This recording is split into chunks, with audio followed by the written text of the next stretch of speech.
बंदी छोड़ सतगुरु रामपाल जी भगवान की जय हो। परमपिता परमात्मा, सारी सृष्टि के रचनहार, कुल मालिक, असंख्य ब्रह्मांडों के स्वामी, जगत गुरु, तीनों लोकों में प्रवेश करके सबका पालन पोषण करने वाले राजाधिराज, आत्माधार, नाथों के नाथ, देवों के देव महादेव, सर्वेश्वर महेश्वर, मृत्युंजय, अजरो अमर, आदि अनादि, सनातनी प्रभु, जगत पिता जगदीश्वर, 1008 की उपाधि के वास्तविक अधिकारी, अकाल मूर्त शब्द स्वरूपी राम, वासुदेव, सर्वगतम ब्रह्म, परम पूज्य, परम धनी, परम संत, परम दयालु, परम पुरुष, परम हंस, संत श्रोमणी सतगुरु रामपाल जी परमेश्वर जी के चरण कमल में हम सभी सत्सेवक भाई बहनों का अनंत कोटि दंडवत प्रणाम। सत्साई भाई और बहनों, जैसे ही हम वीडियो यूट्यूब पे, फेसबुक पे अपलोड करते हैं, 8 सितंबर 1951 से पृथ्वी पे आए हुए परमपिता परमेश्वर सतगुरु रामपाल जी भगवान के विषय में उनकी जानकारी देते हुए, तो हमारे जो अन्य भाई बहन हैं जो अभी अध्यात्म से अपरिचित हैं, यदि वे किसी की भक्ति भी कर रहे हैं, यदि उन्होंने अपना कोई इष्ट बना रखा है या वे किसी संत महात्मा की शरण में हैं, और जब वे इस तरह के वीडियो देखते हैं जिन वीडियो में परम पूज्य सतगुरु रामपाल जी भगवान को परमेश्वर की, भगवान की उपाधि से नवाजा जाता है, तो बात उनके हृदय में खटक जाती है और फिर वो कमेंट्स करते हैं। कुछ भाई बहन फोन भी करते हैं और कहते हैं कि आप संत रामपाल जी को भगवान कह रहे हैं। संत रामपाल जी तो एक इंसान है, इंसान भला भगवान कैसे हो सकता है? तो मेरी हाथ जोड़ के विनती है मेरे उन तमाम भगत भाई बहनों से, भाई देखिए, त्रेता युग में रामचंद्र जी आए थे, द्वापर में श्री कृष्ण जी आए थे जो कि विष्णु के अवतार थे, जिन्हें आप भगवान कहते हैं, जिन्हें आप परमात्मा कहते हैं, जिन्हें आप परमेश्वर कहते हैं। तो मैं आप ही से एक सवाल करता हूं, जब त्रेता में रामचंद्र जी और द्वापर में श्री कृष्ण जी आए थे, तो क्या वे डायनासोर की तरह दिखाई देते थे, या वे सिर पे कोई सींग लगा के या कोई पूंछ लगा के, या लंबे लंबे उनके दांत थे? कहने का मतलब है वो कोई राक्षस की तरह दिखाई दिया करते थे या कोई जानवर की तरह दिखाई दिया करते थे जिन्हें आप भगवान कहते हैं। भाई वे भी तो एक इंसान के रूप में आए थे। जब श्री विष्णु, तीन लोक का स्वामी, और जब वो रामचंद्र जी के रूप में आए, श्री कृष्ण जी के रूप में आए, तो वे भी तो एक इंसान की तरह दिखाई देते थे, एक इंसान ही बन के आए थे। उनके भी हाथ थे, पैर थे, नाक था, आंखें थी, उनका भी एक परिवार था, उनके माता पिता थे, उनके बाल बच्चे थे, उन्होंने शादी भी करी, समाज में रहा करते थे, उनके रिश्तेदार भी थे, उन्होंने लोगों को अपना शिष्य भी बनाया, वो लोगों को ज्ञान भी दिया करते थे, वो लड़ाई झगड़े भी किया करते थे, सारे काम किया करते थे। जब श्री राम और श्री कृष्ण इंसान की तरह दिखाई देने के बावजूद आपके लिए भगवान हो सकते हैं, तो आज संत रामपाल जी के रूप में उस परमात्मा को आने में क्या दिक्कत है भाई? जब पहले भी भगवान इंसानों के रूप में आया, तो आज भगवान को इंसान के रूप में आने में क्या दिक्कत है? संत रामपाल जी परमेश्वर हैं, पूर्ण ब्रह्म परमात्मा हैं। श्री राम और श्री कृष्ण ये भी परमात्मा हैं, ये भी भगवान हैं, लेकिन ये कंप्लीट भगवान नहीं है। ये केवल 3 लोक के स्वामी हैं, और तीनों लोकों में भी ना तो श्री विष्णु भगवान का अकेले का साम्राज्य है, ना श्री शंकर जी का साम्राज्य है, ना किसी ब्रह्मा जी का साम्राज्य है। ये तीनों भाई हैं आपस में। क्योंकि हम हिंदुओं की सबसे बड़ी जो कमी है वो ये है कि हम अपने धार्मिक सदग्रंथों का अध्ययन नहीं करते। जब आप श्रीमद् भागवत सुधा सागर पढ़ेंगे, श्रीमद् भागवत देवी पुराण पढ़ेंगे, तो आपको पता चलेगा कि ब्रह्मा विष्णु महेश ये तीनों भाई हैं आपस में। ब्रह्मा जी सबसे बड़े हैं, विष्णु जी उससे छोटे हैं, सबसे छोटे शंकर जी हैं, दुर्गा जी इनकी माता है, इनका पिता जो है वो अव्यक्त रहता है, वो काल है, ज्योति निरंजन है। तो जब ये परमात्मा के रूप में आ सकते हैं, एक इंसान की तरह दिखाई दे सकते हैं, तो क्या संत रामपाल जी भगवान नहीं हो सकते, परमात्मा नहीं हो सकते? और वैसे भी कबीर जी ने एक दोहा कहा है कि पत्थर पूजे हरि मिले तो मैं पूजूं पहाड़, इससे तो चक्की भली जो पीस खाए संसार। आप जिस राम और श्री कृष्ण जी की पूजा करते हैं अपना इष्ट मान के, आपने उनके मंदिर बना रखे हैं, उन मंदिरों में आपने जो मूर्तियां लगा रखी हैं वो किस चीज की हैं? किसी ने पत्थर की लगा रखी हैं, किसी ने सोने की, किसी ने चांदी की। तो 650 साल पहले कबीर जी जब आए थे तो उन्होंने क्या कहा था कि पत्थर पूजे हरि मिले। अगर इन पत्थरों को पूजने से पत्थर पूजे हरि मिले तो मैं पूजूं पहाड़। कबीर जी का जो संकेत था पत्थर पूजने का, वो वैसे मार्केट में पड़े हुए किसी पत्थर के टुकड़े को पूजने की तरफ नहीं था, किसी पहाड़ को पूजने की तरफ नहीं था। उनके कहने का मकसद था कि आपने इन मंदिरों में जो पत्थर की मूर्तियां बना रखी हैं, जिनको आपने हरि का नाम दे रखा है, भगवान का नाम दे रखा है, कहते हैं इन पत्थरों को पूजने से अगर भगवान मिले, अगर हरि मिले, तो फिर मैं तो पहाड़ को पूजूंगा, क्योंकि पहाड़ तो साइज में बहुत ही ज्यादा बड़ा होता है। यदि तुम्हें वो पत्थर की छोटी छोटी मूर्तियां जो मंदिरों में अपने घरों में तुमने स्थापित की हुई हैं, अगर उन पत्थर की मूर्तियों को पूजने से हरि की प्राप्ति होती है, भगवान मिलता है, तो मैं तो पहाड़ पूजूंगा जो पूरा का पूरा पत्थर है। जब तुम्हें छोटा सा पत्थर पूजने से परमात्मा मिल सकता है, तो जब मैं पहाड़ को पूजूंगा तो मुझे तो बहुत बड़ा परमात्मा मिलेगा, सारे सुख मिल जाएंगे मुझे। तो कबीर जी ने इस पाखंडवाद का, हमारी अज्ञानता का पर्दाफाश किया कि पत्थर पूजे हरि मिले तो मैं पूजूं पहाड़। अरे भोले प्राणी, नादान प्राणी, इससे तो वो चक्की भली जो पीस खाए संसार। वो पत्थर की चक्की अच्छी उस पत्थर की मूर्ति से तो कम से कम वो पत्थर की चक्की लोगों को खाने के लिए आटा तो पीस के देती है। तुम्हारे पत्थर के भगवान तो वो काम भी नहीं कर सकते, आटा पीसने का भी।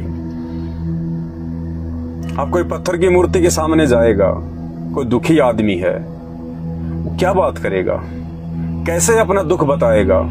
वो पत्थर की मूर्ति के ना कान है, ना आंखें हैं, ना वो देख सकती है, ना वो सुन सकती है, ना वो पत्थर की मूर्ति आपसे बातें कर सकती है, ना वो पत्थर की मूर्ति आपके दुख में शरीक हो सकती है। और यदि कोई जीवित संत है, जैसे आज संत रामपाल जी हैं, इंसान के रूप में आए हुए हैं, संत रूप में आए हुए हैं, वो आप और हमारी तरह हैं, वो सुनते भी हैं, देखते भी हैं, बोलते भी हैं। तो जब मैं उनसे कोई बातचीत करूंगा, अपना दुख बताऊंगा, तो वो सुनेंगे, और सुनेंगे तो संतों के पास में समाधान भी होता है, वो कोई समाधान भी बताएंगे। इसलिए जीवित संत को पूजना श्रेयकर है, ना कि मरने के बाद या शरीर छोड़ने के बाद। चाहे कोई संत हो, चाहे कोई भगवान हो, आप चाहे उनकी सोने की मूर्ति बनाओ, चाहे आप उनकी पत्थर की मूर्ति बनाइएगा, वो मूर्ति आपके किसी काम की नहीं है, आपका कोई काम नहीं कर सकती वो मूर्ति। इसलिए जीवित संत की तलाश करो। और वर्तमान में इस धरती पे लाखों की संख्या में आपको संत महात्मा मिल जाएंगे जो अपने आप को सर्वश्रेष्ठ ही बताएंगे, कोई अपने आप को कमजोर नहीं बताएगा। लेकिन उन संतों की पहचान का केवल एक ही तरीका है, हमारे धर्मशास्त्र, गीता जी, वेद, कुरान, पुराण, बाइबल, सभी धर्मों के जितने भी धर्म ग्रंथ हैं उनमें उनकी पहचान लिखी हुई है। तो विशेषकर हिंदू धर्म में जितने भी संत महात्मा हैं वो सही हैं या गलत हैं, उनको संपूर्ण आध्यात्मिक ज्ञान है या नहीं है, वो गुरु बनाने के लायक हैं भी या नहीं है, या खाली वो धर्म को धंधा बना के अपना बिजनेस सेट किए हुए हैं, इसकी जानकारी आपको गीता जी अध्याय नंबर 15 श्लोक नंबर 104 में मिलेगी कि जो उल्टे लटके हुए संसार रूपी पेड़ के सभी विभागों को ठीक ठीक बता देगा कि उसकी जड़ क्या कहलाती है, उसके पत्ते क्या कहलाते हैं, उसके टहनियां क्या कहलाती हैं, उसका मूल क्या कहलाता है, वो तत्वदर्शी संत होगा। और जो तत्वदर्शी संत होगा वही पूर्ण परमात्मा होगा, वो स्वयं पूर्ण ब्रह्म परमेश्वर होगा। तो 4 युग बीत चुके हैं संत रामपाल जी के अलावा। इन धर्मशास्त्रों का निष्कर्ष आज तक किसी ने भी नहीं निकाल के दिया, ना किसी को पता है वर्तमान में, केवल उनके अलावा।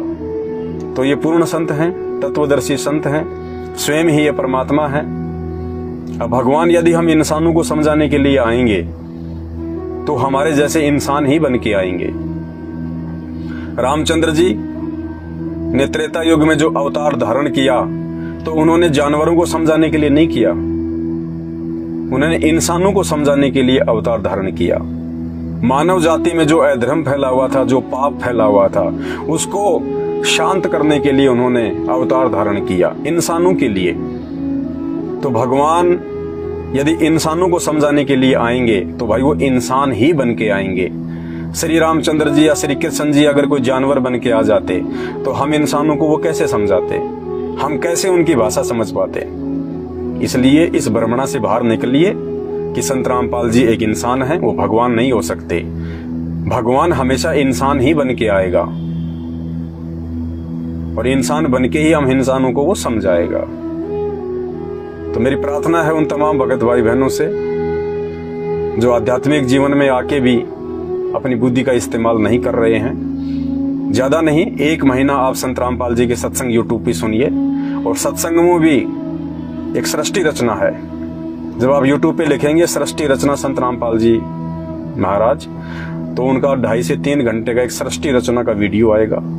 उस वीडियो को आप देखिएगा, आपकी आंखें खुल जाएंगी कि हम जिन देवी देवताओं को पूजते हैं, चाहे वो हिंदू धर्म में हो, चाहे मुसलमान धर्म के हो, चाहे किसी भी धर्म के हो, वो सारे के सारे डमी गॉड हैं, नकली भगवान हैं, आधे अधूरे भगवान हैं, कंप्लीट गॉड नहीं है। उनकी शक्तियां सीमित हैं। वो ना हमें हानि पहुंचा सकते, ना वो हमें लाभ दे सकते। वो एक मैनेजर की तरह काम करते हैं। हम भक्ति करते हैं तो हमारे प्रारब्ध के अनुसार वो खाली हमारे को तनख्वाह देते हैं। तनख्वाह देने का मतलब जितना काम मजदूर फैक्ट्री में करेगा, मैनेजर केवल जितनी उसकी सैलरी बनेगी उतना ही दे सकता है, ज्यादा नहीं दे सकता, ना वो कम दे सकता, ना अपनी जेब से दे सकता।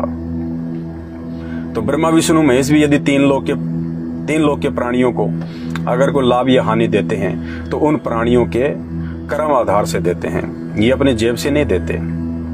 तो कौन है वो पूर्ण परमात्मा जिसके अधीन ब्रह्मा विष्णु महेश और तमाम 33 करोड़ देवी देवता भी काम करते हैं, जिनका आधार, जिनका इष्ट वो पूर्ण परमात्मा है। कौन है वो? तो इन सभी बातों की जानकारी के लिए आपको ज्यादा नहीं 1 महीने संत रामपाल जी महाराज जी के तत्व ज्ञान युक्त सत्संग सुनने चाहिए। उसके बाद आपकी आंखें खुलेंगी, आपको पता चलेगा। और जब आपको सत्संग समझ में आने लग जाए, उसके बाद में आप फेसबुक या यूट्यूब पे सर्च करना पवन दास इज लाइव या शंका समाधान विद पवन दास। फिर आगे आपको सही मार्ग बताएंगे, आपको सच्चा रास्ता बताएंगे। वरना वर्तमान में भी इंसान रूप में आए हुए संत रामपाल जी भगवान के पीछे भी इस काल बली ने, ज्योति निरंजन ने अपने एजेंट छोड़ रखे हैं। वो आपको उल्टी दिशा प्रदान कर देंगे। उन एजेंटों ने जगह जगह संत रामपाल जी के नाम से फर्जी नामदान सेंटर खोल रखे हैं, नाम दीक्षा केंद्र खोल रखे हैं। जगह जगह उन लोगों ने आश्रम खोल रखे हैं। उन्होंने धर्म को धंधा बना रखा है और वो धर्म को धंधा बनाने वाले कोई और नहीं है, संत रामपाल जी के उनके अपने परिवार वाले हैं, उनके अपने सगे संबंधी हैं और उन सगे संबंधियों की चापलूसी करने वाले चंद कोऑर्डिनेटर लोग हैं जो आपको उल्टी दिशा देंगे। उनकी संगति करके फिर आप आगे भक्ति नहीं कर पाओगे, भक्ति मार्ग में आगे नहीं बढ़ पाओगे, आपकी रुचि नहीं बनेगी। इसलिए जब आपको संत रामपाल जी के सत्संग समझ में आने लग जाए, आपको भगवानों की जानकारी हो जाए और आपको लगे कि हाँ अब मुझे संत रामपाल जी की भक्ति लेनी चाहिए, उसके बाद आप मुझ पवन दास की वीडियो देखना शुरू कीजिएगा। यही मेरा पेज है फेसबुक पे, पवन दास इज लाइव। यूट्यूब पे सर्च करेंगे शंका समाधान विद पवन दास या पवन दास इज लाइव। फिर आपको एक संकल्प नाम दीक्षा की विधि बताएंगे।